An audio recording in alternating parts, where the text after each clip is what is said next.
बनते। मेरा एक क्वेश्चन है और एक बात भी शेयर करना चाहूँगा। क्वेश्चन मेरा ये है कि बचपन और बचपन बच्चों को बहुत बार प्यार से, जैसे आपने कहा कि कम शब्दों में समझाना चाहिए।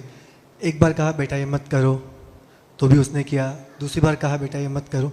मोस्टली वाइफ के साथ में केस ज़्यादा होता है। जैसे हम तो ऑफिस चले जाते हैं तो शाम को जब घर पे आते हैं तो बहुत बार वाइफ का फ्रस्ट्रेशन हस्बैंड पे निकलता है कि आप सुनते नहीं हो, आप बोलते नहीं हो। तो वही बात आती है कि आप प्यार से बोलो समझेंगे, पर कितनी बार बोलने का? एक बार बोलने का, 2 बार बोलने का, 3 बार बोलने का। सेम चीज़ बच्चों के अलावा जैसे मदर के साथ में भी होती है। उनकी एज हो गई 68 प्लस हो गई सपोज, तो जैसे आपने क्वेश्चन किया था चिड़चिड़ापन आ जाता है। जैसा एक बार बोला मम्मी जी रहने दो मैं कर लूँगी, तो भी वापस वही चीज़ सपोज रिपीट करते हैं। मेरा क्वेश्चन ये था। और दूसरा एक शेयर करना चाहूँगा मैं, जैसे आपने कहा था कि गुरुदेव बहुत कम बोलते हैं। मार्च में मैं रास्ते की सेवा में आया था, अंधेरी तेरापंथ योग परिषद मुंबई से। तो गुरुदेव का एक प्रमुखा श्री जी का मैंने पढ़ा था कि गुरुदेव को 2016 में कुछ चर्म रोग हो गया था। मेडिसिन लेने के बावजूद भी ठीक नहीं हो पा रहा था, तो उन्होंने अपनी संकल्प शक्ति के द्वारा उस चर्म रोग को ठीक किया। तो सेवा का मौका दिया था गुरुदेव ने 10 मिनट का, जैसे आपने कहा, और गुरुदेव शांत थे। इंट्रोडक्शन हो गया, अब क्या बोलने का। तो मेरे भाव ऐसा हुए कि गुरुदेव को पूछूं कि क्या हम भी संकल्प शक्ति के द्वारा इस तरह से कभी कुछ प्रॉब्लम हो शारीरिक तो उसे ठीक कर सकते हैं क्या? तो मैंने गुरुदेव को कहा कि गुरुदेव मैंने आपका ये पढ़ा था कि आपको चर्म रोग हुआ था और आपने अपनी संकल्प शक्ति के द्वारा उसको ठीक किया। तो गुरुदेव मेरी पूरी बात सुनी। अब मैं एक्सेप्ट कर रहा था कि गुरुदेव मुझे आंसर करेंगे कि कैसे किया। गुरुदेव ने अपनी मनमोहक मुस्कान से दोनों हाथ उठाए, आशीर्वाद दिया और हमारा समय खत्म हो गया था। मैं काफ़ी देर तक सोच रहा, गुरुदेव ने कुछ कहा नहीं। मैंने पूछा, गुरुदेव को कहना चाहिए था कि आप भी ऐसे कर सकते हो या वैसे कर सकते हो, बट फिर ध्यान आया मैं प्रेक्षा ध्यान में थोड़ा इंटरेस्ट है।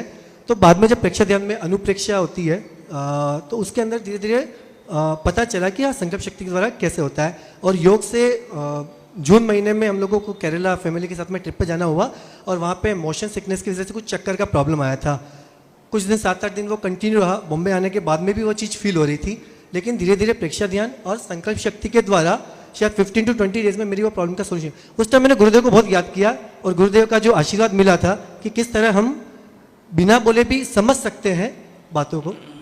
धन्यवाद। ऐसा है कि जो गुरुदेव से क्वेश्चन पूछा ना, उसको थोड़ा सा यदि फ्रेम चेंज कर देते तो शायद आंसर मिल जाता। क्वेश्चन ये पूछा कि क्या गुरुदेव हम भी संकल्प शक्ति के द्वारा इसे ठीक कर सकते हैं? गुरुदेव मुस्कुरा दिए, मतलब कर सकते हो। यदि यही पूछ लेता कि गुरुदेव इस संकल्प शक्ति के द्वारा कैसे ठीक कर सकते हैं, क्या प्रयोग करना चाहिए, तो गुरुदेव को कुछ आंसर देना होता। तो यदि हम क्वेश्चन सही करेंगे तो हमें आंसर भी मिल जाएगा। दूसरा एक सवाल जो किया कि बच्चों को बहुत सी बार समझाने के बाद भी वो नहीं मानते, इसी तरीके से बड़ों को बहुत सी बार समझाने के बाद भी वो नहीं मान पाते, इसके लिए क्या करना चाहिए? और मेरे ख्याल से ये अपने आप में एक पूरा टॉपिक है जो हर आदमी को लगभग फेस करना पड़ता है या फेस करना पड़ेगा। तो उस स्थिति पे इस पे लंबा डिस्कस हो सकता है, बट शॉर्ट में कहना चाहूँगा तो यही है कि हमें उनको समझ के उनकी लैंग्वेज में उनकी सोच के अकॉर्डिंग उनको समझाना पड़ेगा। यदि आप बच्चों को 3 साल के बच्चों को पूरा केमिकल का डिस्चार्ज और एनाटॉमी बना करके समझाएंगे तो हो सकता है सब उसके ऊपर से चला जाएगा। उसको समझाने का तरीका स्टोरी के माध्यम से अलग होगा। और यदि वही चीज़ मुझे किसी माँ को या पिता को समझाना हो, किसी बूढ़े बडेरे को समझाना हो, तो मुझे उनकी भाषा में उनके समय के एग्जाम्पल्स को लेकर के उनके लाइफ को देखते हुए कि उनका स्वभाव कैसा है, मानने जैसा है, नहीं मानने जैसा है, लाइफ कैसे गुजारी, उसके अकॉर्डिंग वो वैसे ही रहेंगे। बहुत ज़्यादा चेंज होने के चांस नहीं है, क्योंकि उन्होंने 70 साल उसी तरीके से जिया है। और आप बोल दो कि 2 दिन में भैया तुम पूरा ही बदल रहे हो, तो ये कैसे पॉसिबल है?